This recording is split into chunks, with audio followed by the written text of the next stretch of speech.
kita akan belajar tentang pertumbuhan dan perkembangan pada tumbuhan. Sebelum kita belajar lebih lanjut, kakak mau ingetin dulu tentang konsep pertumbuhan dan perkembangan itu sendiri.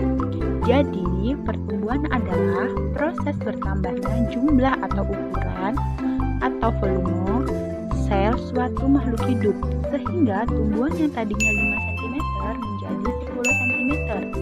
Itu dinamakan pertumbuhan, sedangkan perkembangan proses makhluk hidup menuju kedewasaan atau pematangan fungsi organ.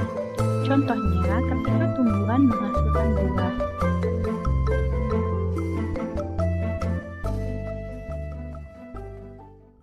Nah, ketika tumbuhan sudah berbuah, menandakan tumbuhan sudah matang. Fungsi organ kelaminnya sudah matang sehingga bisa menghasilkan buah yang sering kalian makan. Paham ya? Itu tadi konsep pertumbuhan dan perkembangan. Selanjutnya, proses perkecambahan. Perkecambahan adalah berakhirnya masa dormansi biji. Dormansi biji adalah masa inaktif dari biji. Jadi, proses perkecambahan itu dimulai dari biji, kemudian biji itu akan melalui proses yang namanya imbibisi. Nah, imbibisi itu proses masuknya air ke dalam biji. Kemudian, air yang masuk ke dalam biji akan membuat hormon giberelin yang di dalam biji itu aktif. Kemudian, hormon giberelin aktif. Nah, hormon giberelin itu apa sih? Jadi, hormon giberelin itu hormon pada tumbuhan untuk proses perkecambahan. Nah, ketika hormon giberelin aktif, maka hormon giberelin akan mengaktifkan enzim-enzim hidrolisis. Nah, enzim-enzim hidrolisis ini terdiri dari protase, lipase, dan amilase. Nah, ketika semua enzim ini aktif, kemudian enzim-enzim hidrolisis ini akan memecah cadangan makanan, kemudian membentuk energi. Nah, energi inilah yang membuat biji itu berkecambah. Jadi, sudah paham ya? Untuk proses perkecambahan itu dimulai dari biji.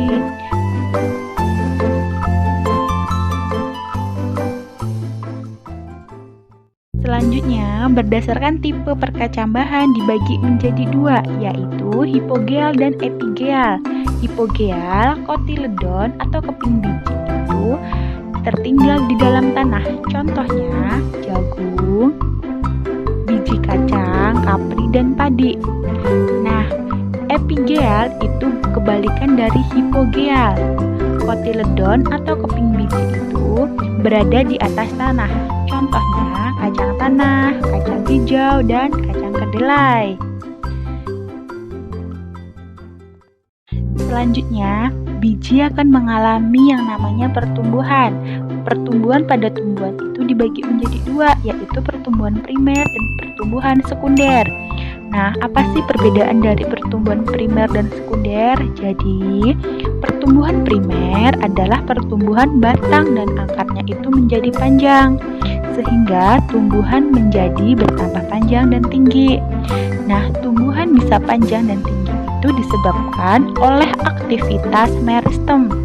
Apa sih itu aktivitas meristem apikal? Nah, jadi meristem apikal itu jaringan meristem yang selalu membelah di ujung akar dan ujung batang, sehingga tumbuhan itu bisa bertambah tinggi dan panjang. Sedangkan pertumbuhan sekunder itu kebalikan dari pertumbuhan primer.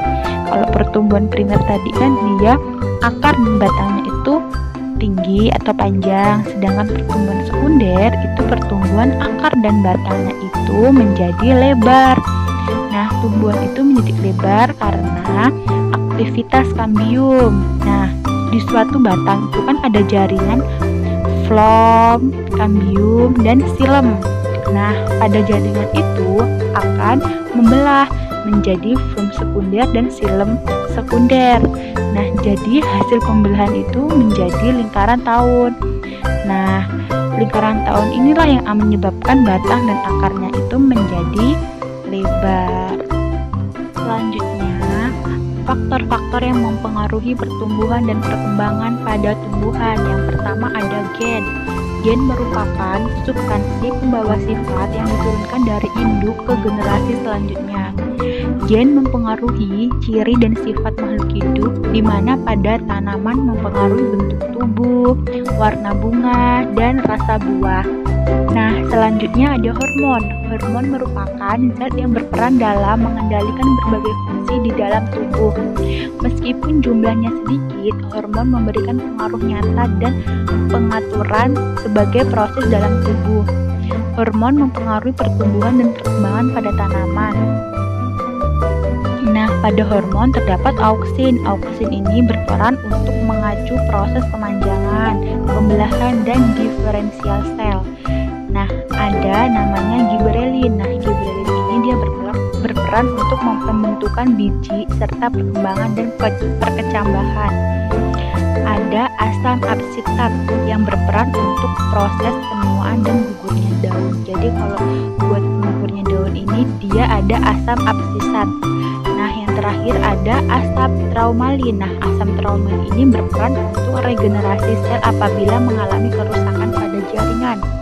Nah, apabila jaringan itu mengalami kerusakan, maka asam traumalin inilah yang akan berperan untuk memperbaiki kerusakan jaringan. Nah, selanjutnya ada faktor eksternal. Nah, faktor eksternal itu terdapat nutrisi, cahaya matahari, air, dan kelembapan, suhu, dan tanah. Kita bahas satu persatu ya. Nah, kalau nutrisi itu merupakan bahan baku dan sumber energi dalam proses metabolisme tubuh. Cahaya matahari. Cahaya matahari berpengaruh terhadap pertumbuhan karena cahaya matahari itu berfungsi untuk berfotosintesis. Nah, yang ketiga, air. Air dan kelembapan merupakan faktor untuk pembuahan dan perkembangan. Jadi, setiap tanaman itu dia membutuhkan air. Suhu. Suhu memiliki pengaruh nyata terhadap pertumbuhan dan perkembangan tanaman. Jadi, pada suhu itu tidak boleh terlalu panas dan terlalu dingin. Terakhir, tanah. Tanah berpengaruh terhadap pertumbuhan dan perkembangan tanaman. Tanaman akan tumbuh dan berkembang dengan optimal bila kondisi tanah tepat hidupnya sesuai dengan kebutuhan nutrisi dan unsur hara. Nah, jadi kalau misalnya tanah itu baik untuk tanaman, maka tanaman tersebut akan subur. Jadi, tanah itu berpengaruh juga terhadap pertumbuhan dan perkembangan. Oke, terima kasih. Itu tadi video penjelasan dari kakak tentang materi pertumbuhan dan perkembangan. Semoga bisa bermanfaat.